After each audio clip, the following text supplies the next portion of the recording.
একটা সময় ছিল যখন পোস্টার, মাইক আর মিছিলে ছিল রাজনীতির একমাত্র মাধ্যম। কিন্তু সময় বদলেছে, আর সেই পরিবর্তনের কেন্দ্রবিন্দুতে এখন রয়েছে সোশ্যাল মিডিয়া। বিশেষ করে বাংলাদেশ, যেখানে ১৬ বছরের বেশি সময় ধরে জনগণ এক অর্থে ভোট দেওয়ার অধিকার হারিয়েছে। সেখানে সামাজিক যোগাযোগ মাধ্যম হয়ে উঠেছে প্রতিবাদের নতুন অস্ত্র। বাংলাদেশ দক্ষিণ এশিয়ার এক অনন্য দেশ। একদিকে অপার সম্ভাবনা, অন্যদিকে দীর্ঘ রাজনৈতিক অস্থিরতা। ২০০৮ সালের পর থেকে দেশে কার্যত একদলীয় শাসন কায়েম ছিল। ভোটারদের উপর আস্থা ছিল না, কারচুপি আর সন্ত্রাসের ভয়ে মানুষ ভোট কেন্দ্রেও যেত না। এই ১৬ বছরের শাসনের প্রত্যেকটি নির্বাচনে গণতন্ত্র যেন ছিল শুধুই একটি শব্দ। তবে বাংলাদেশের মানুষ এখন দেখছে নতুন আশা। আগামী নির্বাচন অনুষ্ঠিত হওয়ার কথা ২০২৬ সালের ফেব্রুয়ারি অথবা মে মাসে। কিন্তু এখনো পর্যন্ত রাজনৈতিক ময়দান দুঃস্বপ্নের মতো স্তব্ধ। অপার বিরক্তি, হতাশা আর অবিশ্বাসের বাতাবরণ ঘিরে রেখেছে জনগণকে। যদিও ২০২৪ সালের ৫ আগস্ট দেশের ইতিহাসে এক বাকবদলের দিন হিসেবে রয়ে গেছে, যেদিন দীর্ঘ ফ্যাসিবাদী শাসনের অবসান ঘটেছে আর মানুষ পেয়েছে নতুন সম্ভাবনার রোশনাই। তবে এই শূন্যতার মধ্যে আশার আলো জেগে উঠেছে ডিজিটাল মাধ্যম।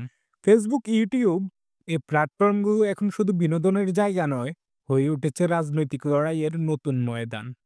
যেখানে মূলধারার গণমাধ্যম নিয়ন্ত্রিত, সেখানে সোশ্যাল মিডিয়া হয়ে উঠেছে বিকল্প সত্যের প্ল্যাটফর্ম। মানুষ এখন নিজেরাই সাংবাদিক, নিজেরাই বিশ্লেষক। কেউ ভিডিও বানিয়ে বলছে ভোটের অধিকার ফিরিয়ে দাও, কেউ আবার মিম বানিয়ে এককভাবে হান্ট করছে নতুন ফ্যাসিবাদকে। যেখানে খবরের কাগজ বিক্রি হয় শিরোনামে, সেখানে সোশ্যাল মিডিয়া বিক্রি হয় মুহূর্তে। আর এই মুহূর্তগুলো কখনো কখনো হয়ে ওঠে আন্দোলনের আগুন। ১৬ বছরের শাসনে আওয়ামী লীগ কার্যত ফ্যাসিবাদ প্রতিষ্ঠা করেছিল। বিরোধী দলকে নিশ্চিহ্ন, মিডিয়াকে নিয়ন্ত্রণ, প্রশাসনকে দলীয়করণ, সবকিছু মিলে তৈরি হয়েছিল এক রাজনৈতিক লাশঘর। তবে সেই সংকট কেটে গেলেও মানুষ এখনো দেখছে না কোনো সন্তোষজনক পরিবর্তন। ২০২৫ সালে দাঁড়িয়ে আমরা এমন এক যুগে প্রবেশ করছি, যেখানে রাজনীতি হচ্ছে এআই নির্ভর। ভিডিও মডেলিং, কৃত্রিম বক্তৃতা, ডিপফেক এসবের মাধ্যমে তৈরি হচ্ছে কাল্পনিক প্রচার। কিন্তু রাজনৈতিক দল ইতিমধ্যেই ডিপফেক ভিডিও ব্যবহার করে বিরোধীদের চরিত্র হননের চেষ্টা করছে।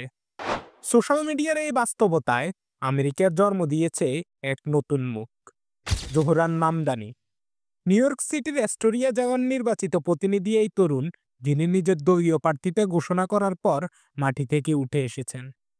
সামাজিক যোগাযোগ মাধ্যমে চালানো সুসংবদ্ধ ও স্বতঃস্ফূর্ত প্রচারণায় তিনি শুধু জয় পাননি, বরং হয়ে উঠেছেন ডিজিটাল যুগের রাজনৈতিক আদর্শ। আগামী বছর বাংলাদেশে হবে নির্বাচন, কিন্তু প্রশ্ন একটাই, এই নির্বাচন কি আরেকটি ইভেন্ট নাকি বদলের সূচনা? রাজনীতির নিয়ন্ত্রণ কি থাকবে পুরনো দাতব হাতের মুঠোয়, নাকি সোশ্যাল মিডিয়ার কলমই হবে আজকের তরবারি?